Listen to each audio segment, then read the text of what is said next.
Welcome to the October 4th Village Board Legislative Session. This meeting is called to order. Following the pledge, we will have a moment of silence. Pledge allegiance to the flag of the United States of America and to the republic for which it stands, one nation, under God, indivisible, with liberty and justice for all.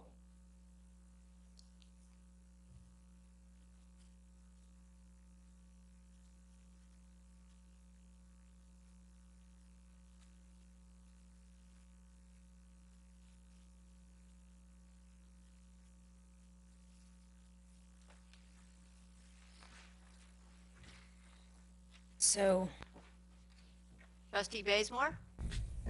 Trustee Codner? Present. Trustee Cazada? Present. Trustee Levin? Present. And Mayor Garrity. present. Madam Clerk, before you begin, I just want to comment on the moment of silence and why we paused today. I assume some of it's self-explanatory. We began this week with the horrifying news of the largest death toll in a mass shooting in ever. And that followed weeks of death and devastation from hurricanes, earthquakes. At a time like this, some folks respond with prayer, some with efforts to relieve the immediate crisis and the difficulty folks are experiencing, and some look for ways to prevent or minimize future events. And those efforts are not mutually exclusive. With that, Madam Clerk, we can get back to village business. Thank you. This evening we have a public hearing in the matter of Local Law Number 6, 2017, titled Local Law Amending Chapter 88, Bush, Grass, and Weeds, of the Village of Austin Code. Corporation Counsel. Thank you, Mary Ann. Good evening, members of the board. We've discussed this ordinance in work session. This would amend a number of sections to Chapter 88 and would require property owners to keep their property from their property line to curb line clear of what we now call grass, weeds, and rank vegetation. We've gone through that definition at our last meeting. And it would include grass that, weeds that grow more than 12 inches. And so essentially to make those property owners responsible for keeping those areas clear. It also has provisions as to what would occur if in fact it is not taken care of, that there can be sanctions or violations which would be imposed through orders to remedy, and that if in fact the village itself has to do such cleaning, there would be an administrative charge of 20% plus the cost of actually making doing that cleaning, that cutting, the labor charge that's involved. And those charges would then be placed as a lien, as similar to property taxes on the particular parcel.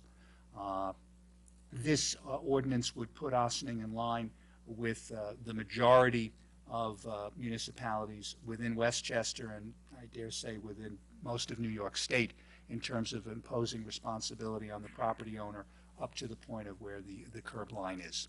So that's the basis for this.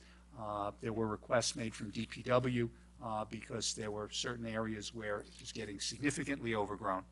And this way it will impose that responsibility upon the property owners to just keep those areas clear as what they would otherwise be doing on their particular property.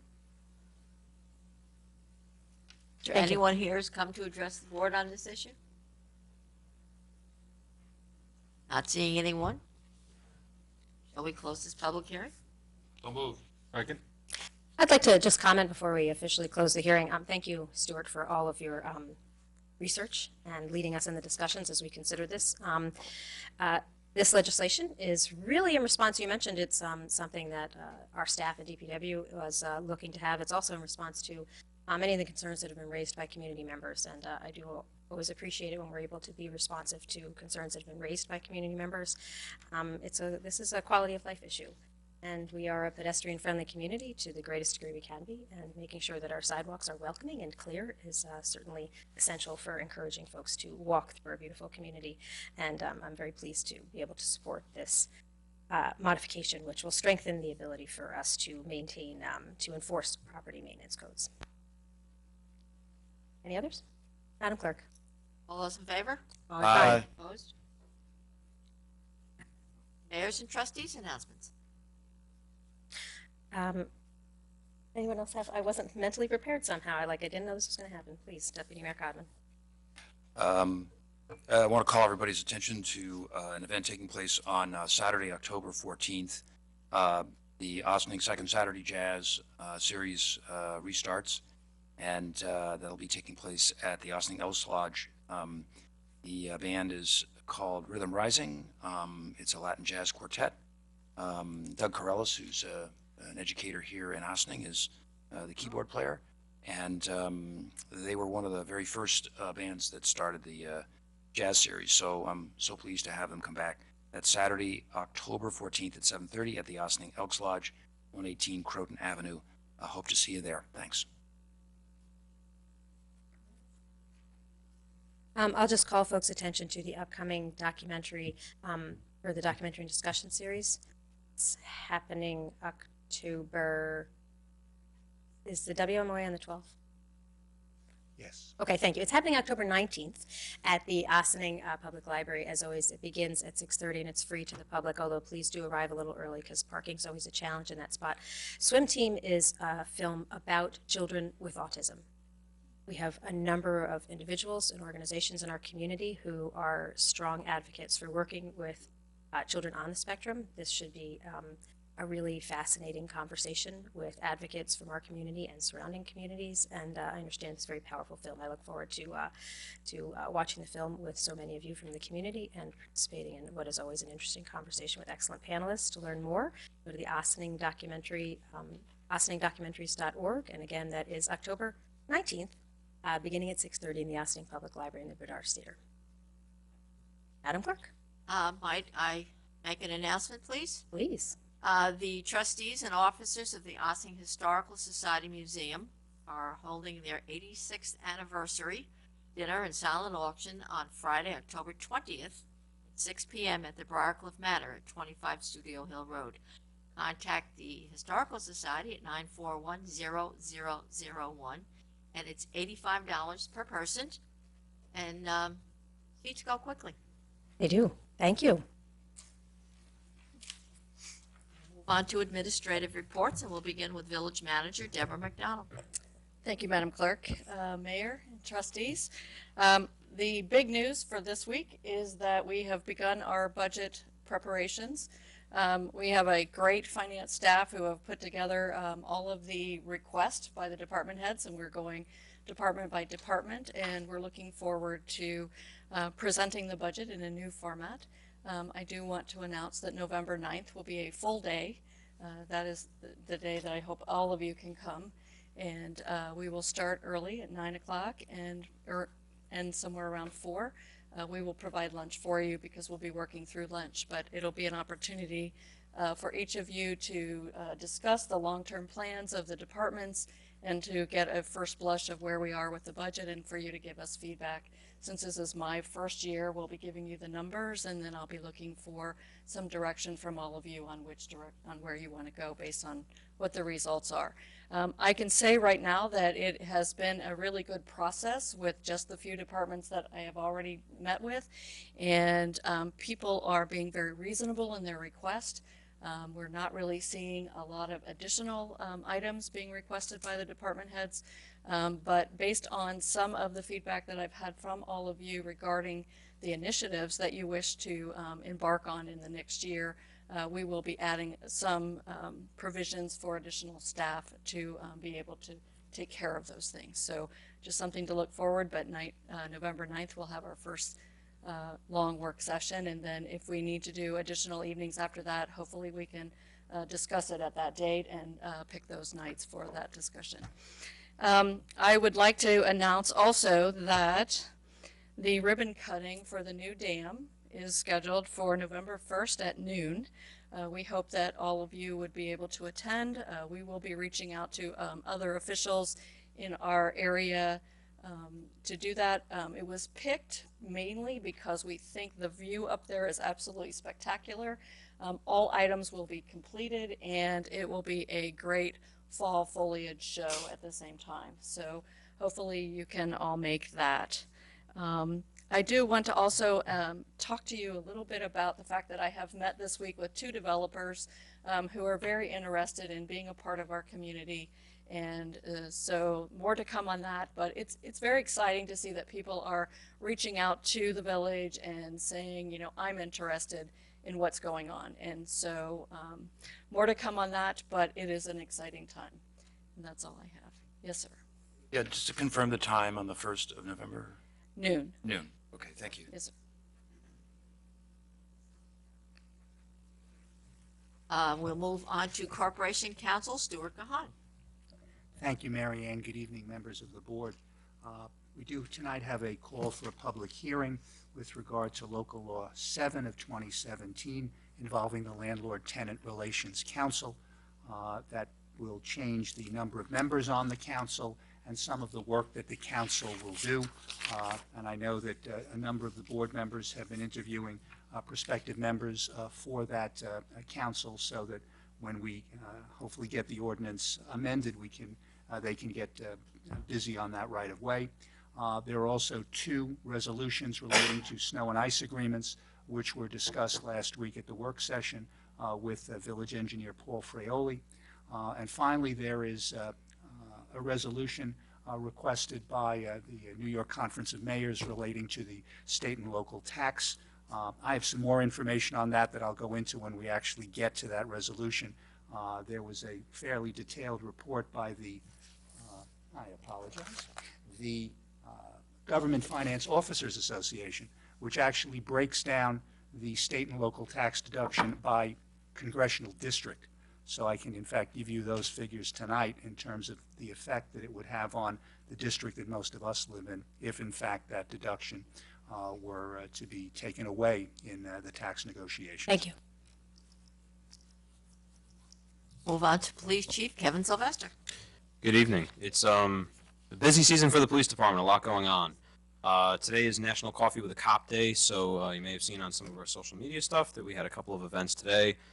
We spent some time in Dunkin' Donuts this morning and then this evening in First Village Coffee, which gave us an opportunity to meet with a few different groups both morning and evening time. So nice opportunity for us to hear from some of our residents on some of their concerns and otherwise just to spend time with the community. Some of our projects right now, 2 of our main focuses, traffic and a little bit of community outreach. So this week we've been working on Ferris Place, and if you follow us on Twitter specifically, because we keep our traffic stuff over there to let you know where the traffic cars are for 2 reasons. One, you'd like to know where we're enforcing traffic because you're interested in speed and stop signs and things of the such on your block. Follow us on Twitter and you'll see where we're working today. Secondly, if you plan on speeding today or not stopping for stop signs or school buses, also you can find out where best not to do that by following us on Twitter. In any event, whatever stops you from driving that way, we're with it. This week our project is Ferris Place. We've heard from people in all corners of the community about the traffic issues in their neighborhood. Our plan is to go neighborhood by neighborhood with directed patrols that'll be really intense for a few days at a time to try and knock the problems down, but sector cars in all the corners of the communities doing general traffic day to day anyway. So if you follow us on Twitter, you'll be able to see where the traffic cars are day to day and what times of the day we're focusing in different neighborhoods. The other thing with community outreach we're working on is foot posts. So if you've walked downtown in the afternoons and evenings for the last week or so, you've seen officers walking up and down Main Street, high visibility patrol. Nothing particular that causes that other than just it's good for business. It's to help the businesses to develop, to make customers feel safe, and generally to allow people to get a good sense of community when you've got police officers available to you out walking among you in the shopping areas. We're also doing a domestic violence collection. This month is Domestic Violence Awareness Month, among all the other months that we're celebrating this month. So we're asking people to bring in diapers, baby wipes, baby lotion, full-size toiletries, and twin bed sheets. There are boxes in the lobby of the world-famous Birdsall Fagan Police and Court facility here where you can bring those donations. and that's going to support My Sister's Place, a domestic violence shelter here in Westchester County. Coming up the rest of this month, on October 14th at 9 a.m. in Cedar Lane Park, we have the Ossining PBA 5K, which is going to go to support a veterans charity. And then on October 31st, we have our Halloween Spooktacular on Main Street. So any questions on those, you can reach Officer Hershowitz at her email, which you can find on our website because it's too complicated to spell here in a meeting. Last thing we have is the 9 p.m. routine is our new program we're rolling out. A few weeks ago, we had a couple of cars gone through in the middle of the night. So our new outreach program to get everybody on the same page is called the 9 p.m. routine, which involves removing valuables from your car, rolling up your windows, locking your doors, and turning on the outside light at your house. It seems like common sense. It is. People oftentimes forget, and sometimes because we live in a community that feels so safe, we forget that bad things do from time to time happen. If you do these things, great. We ask that you share it with your neighbors. If you don't do these things, we ask that you do them. It's a pretty easy way for us to prevent things from happening, and it's a great way for the community to partner with the police department. So I think that's enough for this month, and we're going to save some for the next meeting. Thanks. Move on for organizational announcements. Are there any? Not seeing anyone. Village board resolutions. Is there any comments on the resolutions? Not seeing anyone, we'll go through. Resolved that the Board of Trustees of the Village of Ossining hereby approves the minutes of the September 19th, 2017 regular meeting as presented. Do I have a motion? So move. Second. On the board. Madam Clerk. All those in favor? Aye. Abstain. Opposed? Thank you. Abstain. I wasn't Thank you. present.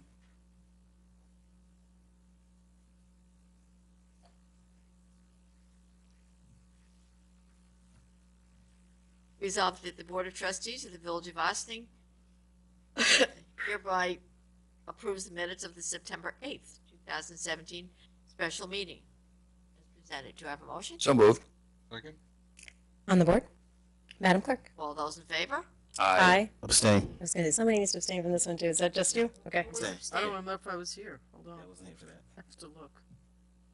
And I know we tried to pass this 2 weeks ago and we didn't have enough in a quorum. No, I don't think I was around. I'm going to abstain. Rika, you're abstaining as well? Yeah. Okay. You have Yeah, a that quorum. was a It's a small. busy travel season. Because I can't do it quickly enough to see if I was here or not. Okay. Resolved that the Board of Trustees of the Village of Ossining hereby approves the voucher detail report dated October 4th, 2017, in the amount of $654,576.32. Do I have a motion? So moved. Second. On the board. Madam Clerk. All those in favor? Aye. Opposed? Resolved, the Board of Trustees hereby calls for a public hearing to take effect at the Birdsall Fagan Police Court Facility, 8688 Spring Street, Ossining, New York, on October 18th, 2017 at 7:30 p.m. or as soon thereafter as the matter may be heard, to consider local law number 7, 2017, titled A Local Law Amending Chapter 24, Landlord-Tenant Relations Council of the Village of Ossining Code. Do I have a motion? So moved. Second. On the board. Would like to comment on this? I mean, we're just calling for a public hearing, but it's a good thing to remind people what we've been doing. You know, myself and Trustee Levin have worked very hard to look at the landlord-tenant council, and we thought it was the best thing to do to add a couple of members. Of course, you know, a couple of weeks ago we had a list of suggestions, and we, at least I hope, and I guess we hope, to see those other suggestions come to the forefront, because we believe that the suggestions that we made will actually strengthen the landlord-tenant council. Trustee Levin, did you want to No, comment? that's it. Oh, well, I'll just say thank you very much to the subcommittee. I know it has been an in-depth process, and ultimately you came to us with 5 recommendations. Tonight, we're calling for the public hearing to move forward the first 2 of them. And this committee has been rather dormant for some time now, so we are very pleased that folks are expressing interest in serving on the committee. I think we've had certainly some tenants. We still need some landlords and some non-landlords or tenants, and there's 3 positions for each, and we've started scheduling interviews. So please go on our village website, villageofossining.org. Look for the icon that has the hands raised. Click on that, and it has a list of all of our boards, committees, and councils. You can click on any one of them to learn more information about that particular council. And also on that page is the information about how you can email Jamie Hoffman in the village manager's office expressing your interest in whether it's landlord-tenant relations council, where we definitely need some more applicants, or any of the others that may appeal to you. And we'll start scheduling some interviews so we can get to know you. You can learn more about the boards, and then we can ultimately, hopefully, appoint more people to these committees. All those in favor? Aye. Opposed?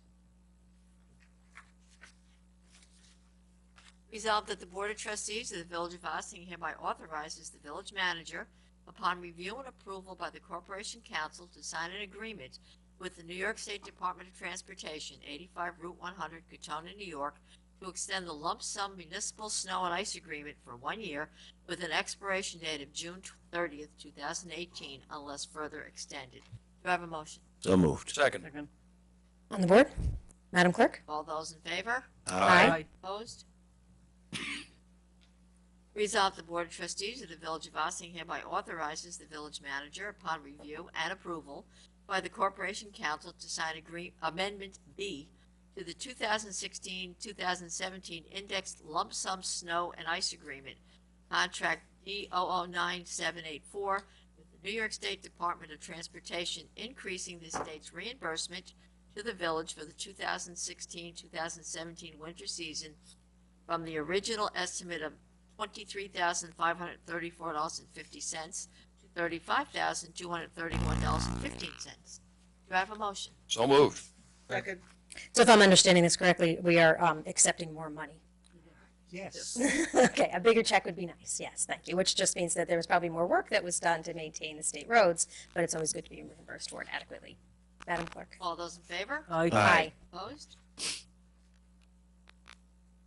Whereas significant changes to the tax code are being considered, including eliminating the federal income tax deduction for state and local taxes, and whereas this deduction, which has been in place for more than 100 years, is heavily utilized by residents of our community and our state, and whereas in New York State, 34% of taxpayers claim this deduction, with an average deduction of $7,182, and whereas nationally, 87% of the tax filers who claim the deduction have income under $200,000. And whereas New York residents already pay more into the federal treasury than the federal government returns to New York. And where state and local tax deduction is a fundamental principle of federalism, and without it our residents would be faced with double taxation, as they would be forced to pay federal income taxes on the taxes they pay to state and local governments. And whereas this federal cost shift into local governments would place extreme pressure on municipal budgets, including diminished revenue for essential local government investments, including public safety and public infrastructure, and whereas increased federal taxation and reduced municipal services will harm our local housing market, decrease home values, and erode our local tax base. Now therefore be it resolved that the Village of Ossining expresses its strong opposition to any tax reform proposals that would eliminate the state and local tax deduction, and urge members of the New York's congressional delegation, including Senators Schumer and Gillibrand, to join us in publicly opposing any such proposal. Do I have a motion? So moved. Second. On the board, would anyone like to comment on this? Please, Deputy Mayor Governor. Sure. So, once again, I guess I'm just stunned. You know, things that go on in our federal government are, and in the executive office, are just beyond any understanding or sanity. And the fact that we have to go about this in this way is just quite disturbing. So I'm more than in favor of this. Just the fact that we give more than we get from the federal government, that's a wrong in and of itself. But this piece of legislation they're trying to push through is wrong for so many reasons, and it will hurt all of us. It'll hurt our communities, it'll hurt our businesses, and it will hurt our citizens. So I encourage everybody to call our federal representatives and urge them to take this off the table. Thank you. Anybody else want to comment? I'll just,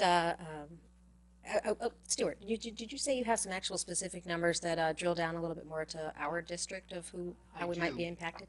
just with regard to what Trustee Codman said, and this is a report that was issued actually by the State Controller today. Oh. So timing is apropos.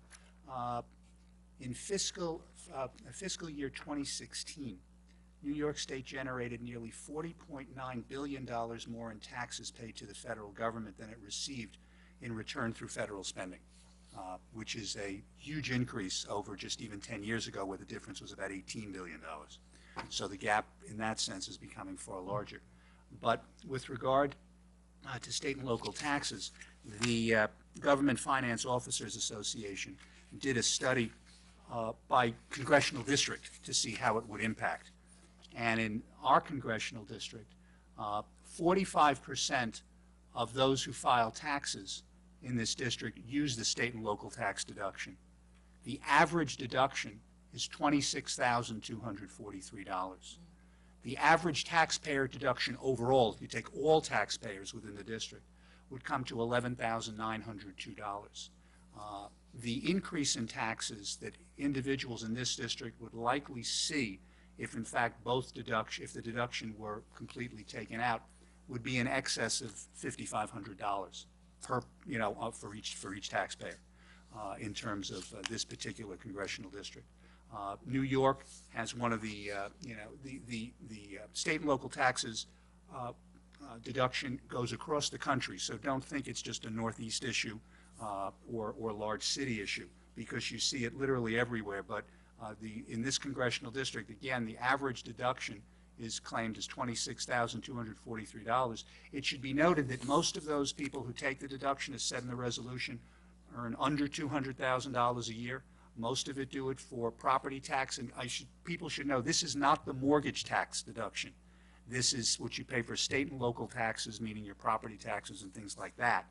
And the numbers are somewhat, staggering in terms of what it would be. I'll just give you an example. In the 23rd Congressional District in New York, which is upstate, 22% of the folks there claim the deduction. That deduction totals in that district in excess of $800 million, okay?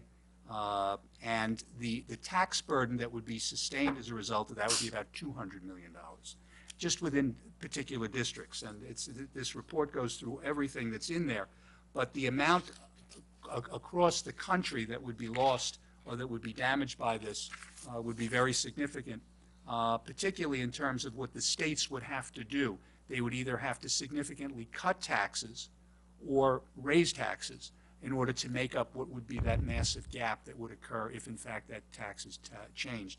I did note in today's New York Times that there is now talk that the state and local tax deduction would not be taken out in its entirety, but would be minimized to some extent, meaning that it may only affect, the deduction may only be for high income tax earners, or that a property tax, or you may have to choose between property tax and local tax in terms of which you'll decide to deduct.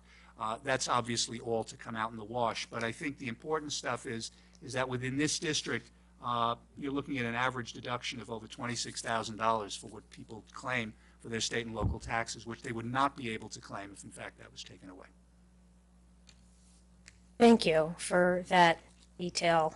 And so the numbers that we have included here are statewide, where it's 34% of taxpayers claim the deduction with an average deduction of $7,182. And here in our district, it's significantly higher because we're in just a more expensive district to live in. We pay a lot more in state and local property taxes. Right. There's always a lot to talk about in national politics, and it's not that often that we do here. And the reason why this was brought to our attention was brought by the New York Council of Mayors, of which we are a member, and they're a nonprofit organization that serves villages and cities throughout New York State. And as Stuart has so aptly shared with us and illustrated for us, this is something that very directly would impact the taxpayers of the Village of Ossining. So we thought it was important to make a clear statement to our representatives in Washington that their actions really affect us here at home, and we want them to take that into account when they're sitting in deliberation with their colleagues. Any others? Madam Clerk. All I those, just- Rika? Yeah. I just wanted to after all of that, that at the end of the day,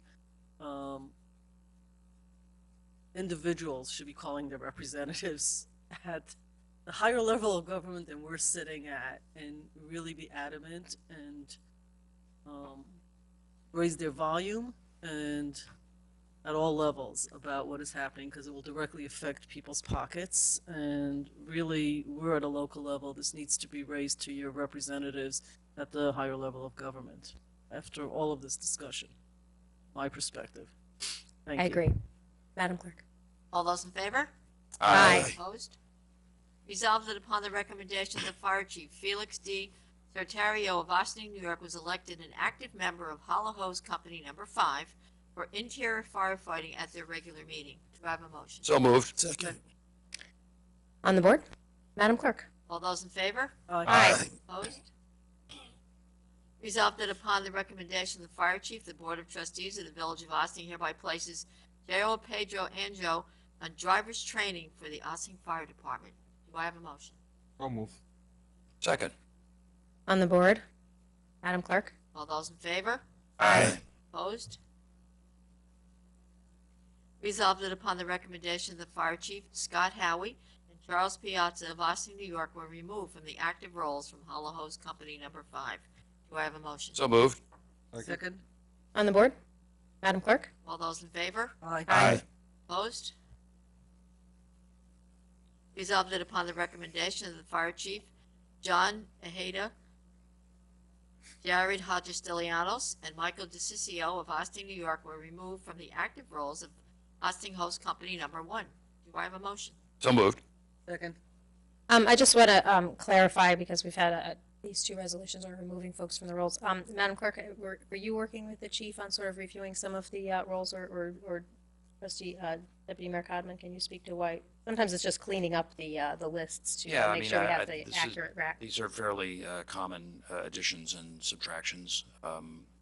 Obviously the fire chiefs sit down and look over the roles of the individual, and the individual firehouses are also come forward too. So there's an ongoing process of adding and removing.